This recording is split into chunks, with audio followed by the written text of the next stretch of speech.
नमस्कार मित्रों, मेरा चैनल मुन्नाडी नक्षत्र में आप सब लोग का हार्दिक स्वागत है। दोस्तों, मेरा आज का जो विषय है वो है horoscope analysis of doctor Shyama Prasad Mukherjee. Shyama Prasad Mukherjee जो जनसंघ तथा वर्तमान भारतीय जनता पार्टी का प्रतिष्ठाता है एवं कलकत्ता यूनिवर्सिटी का वाइस चांसलर था और देश का जो प्रथम मंत्रिमंडल जो केंद्रीय मंत्रिमंडल में कैबिनेट मिनिस्टर भी था। तो उनका हॉरोस्कोप अगर देखा जाए तो क्या लग्न जो है वृषभ लग्न, देखिए लग्न जो है वृषभ लग्न, सेकंड हाउस मिथुन राशि में सूर्य है और तृतीय भाव अर्थात कर्क राशि में दो ग्रह बुध एवं शुक्र, बुध बोक्री तथा रेट्रोगेट है, बुध बोक्री तथा रेट्रोगेट है। पंचम भाव कन्या राशि में मंगल बैठा है और छठे भाव में राहु, अष्टम भाव में शनि एवं गुरु अष्टम भाव धनु राशि में बैठा है। गुरु अपने ही राशि धनु राशि में बैठा है और शनि एवं गुरु दोनों ही बकरी तथा रेट्रोगेट है। और दसम भाव कुंभ राशि में चंद्रमा है, द्वादश भाव में केतु, मोक्ष का कारक ग्रह, मुक्ति का कारक ग्रह केतु द्वादश भाव में बैठा है। तो देखिए श्यामा प्रसाद मुखर्जी, उनका जन्म 6 जुलाई 1901 अर्थात 1901 साल में 1:35 सुबह मतलब AM 1:35 AM में जन्म हुआ कलकत्ता में। तो उनका कुंडली में क्या क्या शुभ योग है तो देखिए लग्न भाव अर्थात वृषभ लग्न का योग कारक ग्रह अर्थात वृषभ लग्न के नवम भाव के अधिपति एवं दसम भाव के अधिपति शनि गुरु के साथ धनु राशि में बैठा है, जो एक बहुत ही शुभ फलदायक व अच्छा फल देने वाला है। इसके अलावा लग्न की दसम भाव में चंद्रमा बैठा है, जो अमोला योग बना रहा है। दसम भाव में अगर चंद्रमा बैठता है तो अमोला योग बनता है। ऐसे ही चंद्रमा का छठे भाव कर्क राशि में दो शुभ ग्रह बुध एवं शुक्र एवं चंद्रमा की 11 भाव अर्थात धनु राशि में गुरु अपने ही घर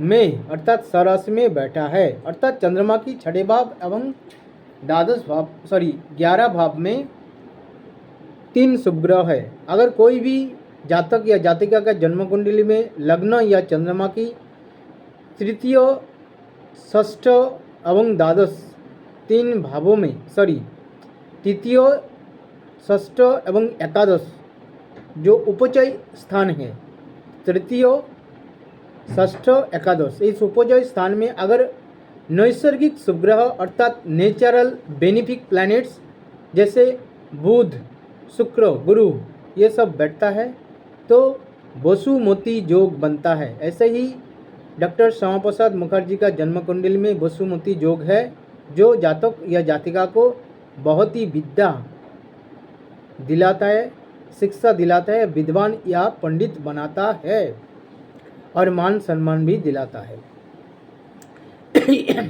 इसके अलावा और भी देखिए बुध एवं शुक्र कर्क राशि में है।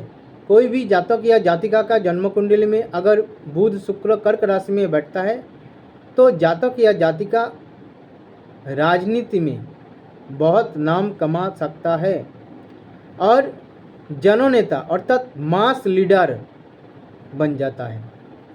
इसके अलावा कर्क राशि में बुध शुक्र ये दो ग्रह जातक को बहुत ही बुद्धिमान अर्थात इंटेलिजेंट बनाता है, चतुर भी बनाता है और बहुत मान सम्मान भी दिलाता है। तो डॉक्टर श्यामा प्रसाद मुखर्जी इसके अलावा द्वितीय एवं पंचम भाव के अधिपति बुध, लग्न भाव के अधिपति शुक्र के साथ तृतीय भाव में बैठा है, जो भी बहुत अच्छा शुभफल देता है, क्योंकि तृतीय में बैठा हुआ बुध एवं शुक्र दो शुभ ग्रह नवम भाव अर्थात मकर राशि को देख रहा है। तो अगर नवम भाव में शुभ ग्रह की दृष्टि रहता है तो जातक या जातिका का बहुत ही मान सम्मान, विद्या, धन एवं ऊंचा पद मिलने का योग रहता है। इसके अलावा शनि एवं गुरु दोनों एक ग्रह, शनि कर्म का कारक ग्रह और गुरु जो है भाग्य का कारक ग्रह, दोनों अर्थात भाग्य एवं कर्म दोनों एक साथ दोनों के कारक ग्रह जो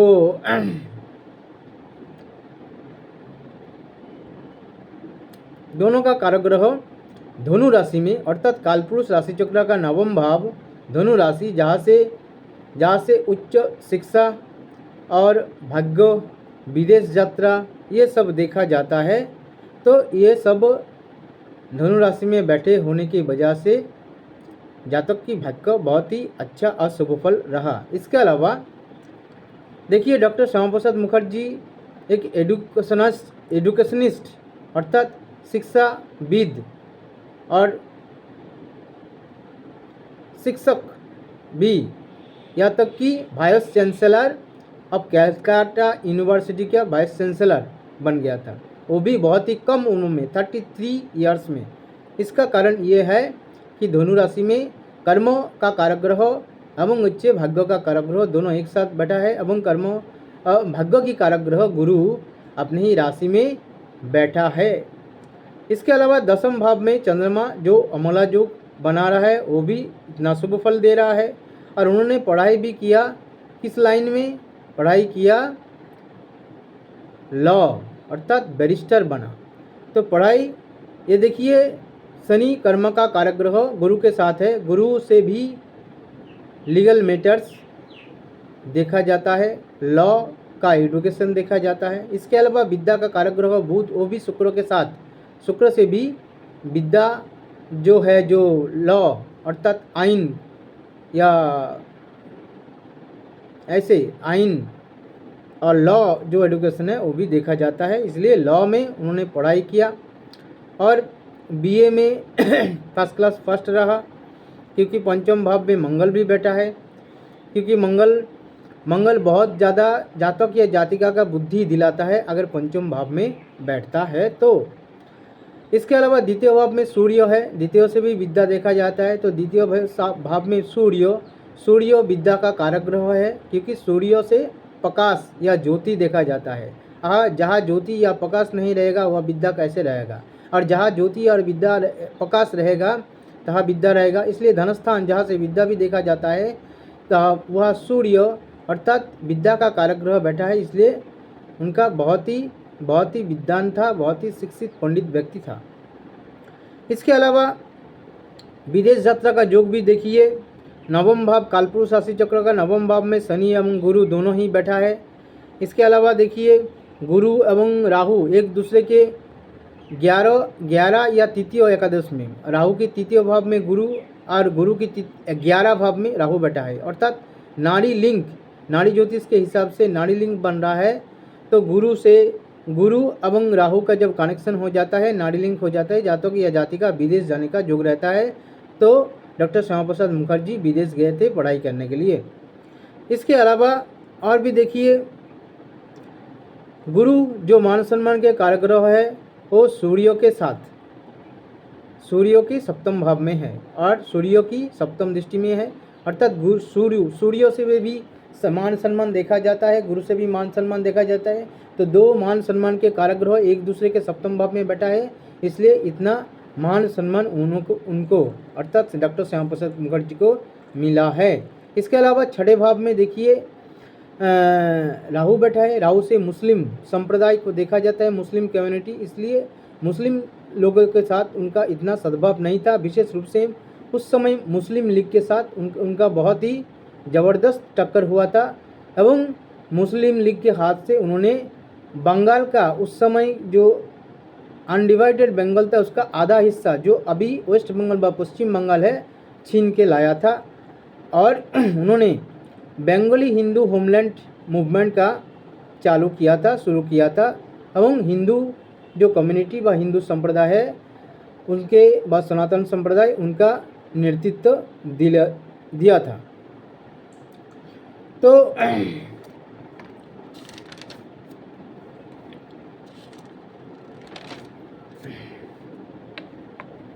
इसके अलावा देखिए उनका शादी हुआ था, लेकिन दाम्पत्य जीवन इतना सुखी नहीं था क्योंकि उनका जो वाइफ व उनका स्त्री का बहुत ही कम उम्र में मृत्यु हुआ था।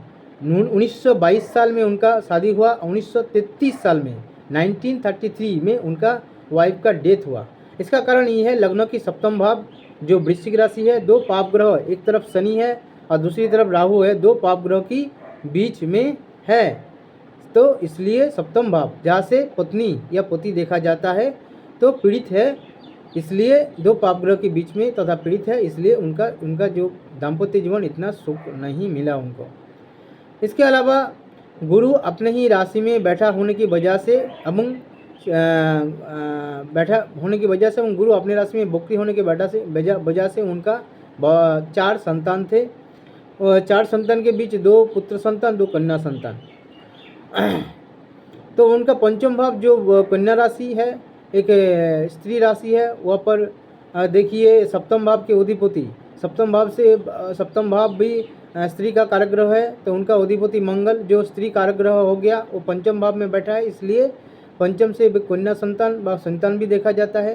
विशेष रूप से यह कन्या राशि है, तो यह देखिए 2 कन्या संतान एवं बृहस्पति अपनी ही राशि अर्थात धनु राशि में बैठने की वजह से 2 पुत्र संतान भी है, मतलब 4 संतान उनको था। इसका मतलब उनका 3 बहन 3 भाई था। यह देखिए चंद्रमा तृतीय भाव के अधिपति 10वें भाव में बैठा है। दसम भाव जो है एक पुरुष भाव होते हैं, पुरुष कारकत्व उसमें रहता है और मेल कैरेक्टरिस्टिक रहता है। तो इसके वजह से 2 भाई था और 2 बहन था, 3 भाई था और 3 बहन था। बहन हुआ कि लग्नों की तृतीय भाव, तृतीय से सिबलिंग या छोटा भाई बहन देखा जाता है। या देखिए बुध शुक्र, बुध भी स्त्री कारक ग्रह है, छोटा बहन का कारक ग्रह है, शुक्र भी स्त्री कारक ग्रह है, इसलिए छोटा बहन था और बहन था टोटल। तो दोस्तों इसके अलावा उनका जो पिता वो भी बहुत ही सम्मानीय व्यक्ति था, बहुत ही पॉपुलर व्यक्ति था और कोलकाता हाईकोर्ट के जज भी था। डॉक्टर आशुतोष मुखर्जी उनका पिता थे, जिसको बंगाल टाइगर या बंगाल का शेर कहा जाता था। तो वो भी देखिए पिता के कार्यग्रह सूर्य देखिए गुरु की दृष्टि में है और गुरु के सप्तम भाव में बैठा है और सूर्य के ऊपर 10 योग ग्रह शनि का दृष्टि है। इसके अलावा नवम भाव जहाँ से भी पिता देखा जाता है वो भी देखिए गुरु के साथ बैठा है धनु राशि में, अपने ही घर में गुरु अपनी राशि में बैठा है धनु राशि में और सूर्य जहाँ से मान सम्मान देखा जाता है वो भी दृष्टि दे रहा है। एवं धनु राशि से भी कालपुरुष राशि चक्र का नवम भाव धनु राशि से भी लॉ एडुकेशन अर्थात और यह लॉ आइन वकालती अटॉर्नी जनरल और बैरिस्टर ये सब और जज ये सब देखा जाता है। इसलिए उनका पिता नवम भाव के अधिपति शनि धनु राशि में गुरु के साथ, इसलिए उनका पिता भी कलकत्ता हाईकोर्ट का जज थे और बहुत ही मान सम्मानी व्यक्ति था, क्योंकि वह शनि एवं नवम भाव के अधिपति शनि एवं नवम भाव के कारक ग्रह गुरु उन्हें दोनों के ऊपर सूर्य की सप्तम दृष्टि है। और उनका मृत्यु बहुत ही रहस्यजनक था, इसलिए अष्टम भाव में शनि बैठा है एवं अष्टम भाव के अधिपति गुरु वो भी अष्टम भाव में शनि के साथ बैठा है, शनि से रहस्य देखा जाता है। इसके अलावा नवम भाव जहाँ से पंडित लोग देखा जाता है, तो पंडित लोग का वास एक समय कश्मीर में था, तो उनका मृत्यु कश्मीर में हुआ, क्योंकि अष्टम भाव जो धनु राशि जो कश्मीरी ब्राह्मण का घर है या ब्राह्मण का घर है, उसमें मृत्यु का कारक भाव भी है और मृत्यु का कारक ग्रह शनि भी बैठा है, तो इसलिए हुआ। और राजनीतिक कारण के बजाय उनका मृत्यु हुआ क्योंकि रवि का व सूर्य का दृष्टि शनि एवं गुरु के साथ है। तो दोस्तों ये मेरा छोटा सा प्रयास था, मेरा ये छोटा सा प्रयास आप लोग को अच्छा लगा, आप लोग लाइक कीजिए, शेयर कीजिए और मेरा जो छोटा सा चैनल है मून नाड़ी नक्षत्र, इस चैनल को अवश्य सब्सक्राइब कीजिए। नमस्कार।